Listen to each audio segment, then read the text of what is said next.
Welcome back everyone, welcome to civil service study. 101 test complete हो गए हैं UP PCS के। यह है टेस्ट नंबर 102। ठीक है, इस पूरी की पूरी टेस्ट सीरीज़ की प्लेलिस्ट का लिंक आपको डिस्क्रिप्शन बॉक्स में मिल जाएगा। वहाँ पर आप टेस्ट नंबर 1 से लेकर 102 तक पहुँच सकते हो। तो चलिए स्टार्ट करते हैं। इस टेस्ट में फोकस करने वाले हैं हिस्ट्री के प्रश्नों पर। तो क्वेश्चन नंबर 1 पर आ जाइए। 13 जून को एग्ज़ाम है यूपी पीसीएस का और यूपीएससी सिविल सेवा का 27 जून को। तो क्वेश्चन नंबर 1 है, वह कौन सा राष्ट्रवादी नेता था जो 1925 में केंद्रीय विधानसभा का अध्यक्ष चुना गया। 1925 में केंद्रीय विधानसभा का अध्यक्ष चुना जाने वाला राष्ट्र नेता कौन था? विट्ठल भाई पटेल, ऑप्शन नंबर बी। तो विट्ठल भाई पटेल को 1925 में केंद्रीय विधानसभा का अध्यक्ष जो है स्वराजवादियों के प्रयास से चुना गया था। क्वेश्चन नंबर 2 पर आ जाइए। 14 जून 1947 को कांग्रेस के दिल्ली अधिवेशन में भारत के विभाजन का प्रस्ताव स्वीकृत हुआ। इस अधिवेशन के अध्यक्ष निम्नलिखित में से कौन थे?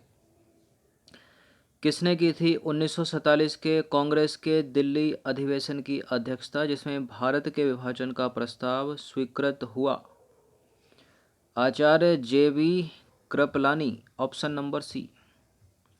तो 14 जून 1947 को कांग्रेस के दिल्ली अधिवेशन में भारत के विभाजन का प्रस्ताव स्वीकृत हुआ था और इस अधिवेशन की अध्यक्षता आचार्य जेबी कृपलानी ने की थी।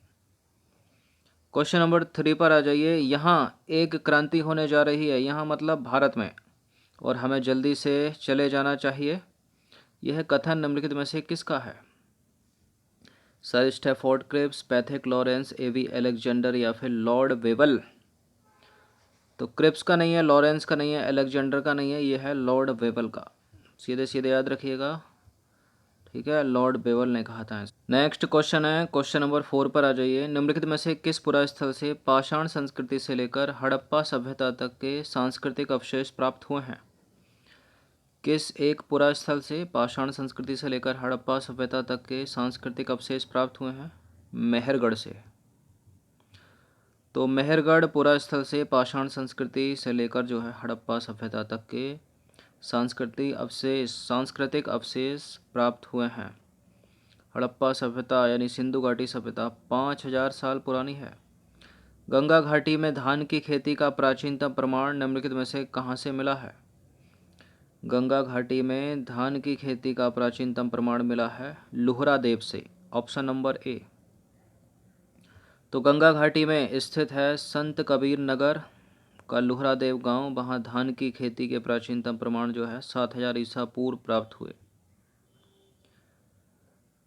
क्वेश्चन नंबर 6 पर आ जाइए। निम्नलिखित में से किन ब्रिटिश अधिकारियों ने लखनऊ में अपना जीवन खोया था? कौन कौन से ब्रिटिश अधिकारियों ने लखनऊ में खोया था अपना जीवन?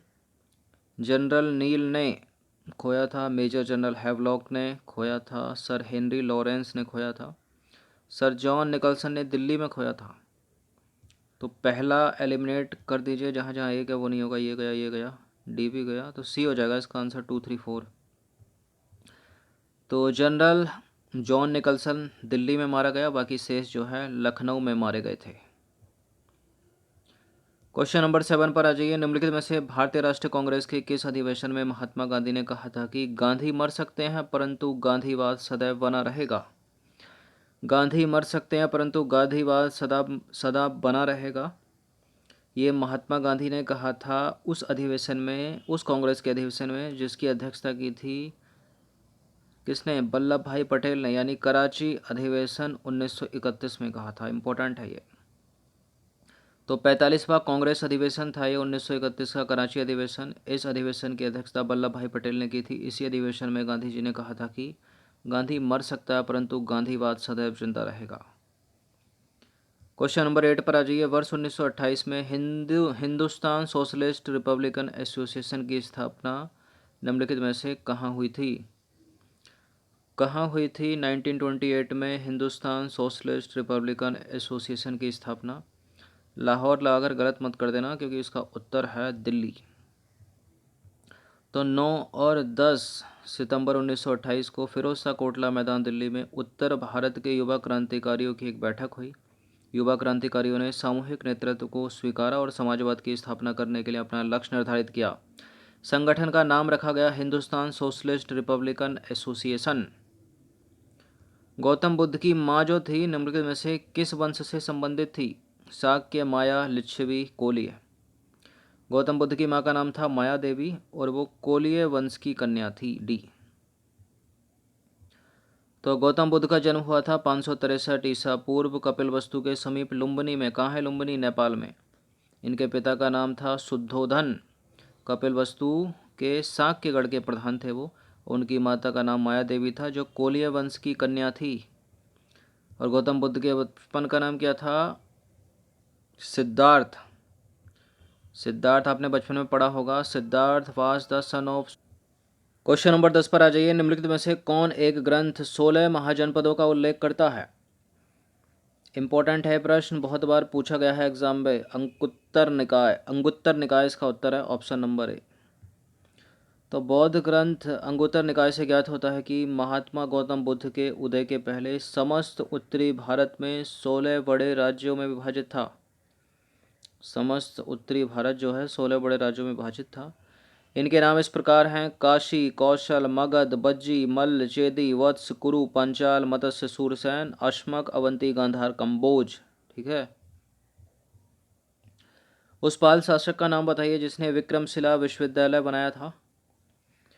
किसने बनाया था विक्रमशिला विश्वविद्यालय? धर्मपाल ने। तो पाल वंश का शासक धर्मपाल एक उत्साही बौद्ध था। उसके लेखों में उसे जो है परम सौगत कहा गया है। उसने विक्रमशिला तथा सोमपुरी में प्रसिद्ध विहारों की स्थापना की। उसकी राज्यसभा में प्रसिद्ध बौद्ध लेखक हरिभद्र निवास करते थे। क्वेश्चन नंबर 12 है। निम्नलिखित में से किस मध्यकालीन भारतीय शासक ने पट्टा एवं कबूलियत की स्थापना की थी? पट्टा और कबूलियत व्यवस्था की स्थापना या किसने प्रारंभ की थी? पट्टा और कबूलियत, option number C, Sher Suri.